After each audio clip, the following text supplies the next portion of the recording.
Okay, so I came to my computer the other day, my trusty Lenovo, and Windows wasn't booting. It was giving me an error code, the one that's in the title. Usually, I use this boot repair, recommended repair, and then sometimes you can go into the advanced options as well. There's all sorts of selections in here you can do, like repair file systems, etc. There's even one here for secure boot and repair Windows boot files, but none of that would work. I tried everything on the internet through terminal. I got close with FSCK NTFS fix, but it kept saying hibernated. Windows is hibernated.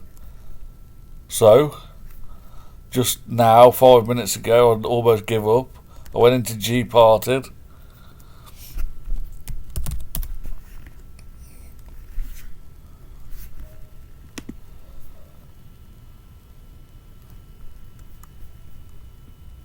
and this is the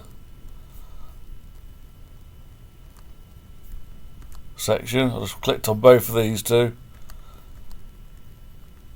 Right click, unmount, and then check. So you unmount, and then you can check. You check the file systems on both of these two, and when I went back in, it rebooted. So it's definitely worth a try. Get this to check the file systems.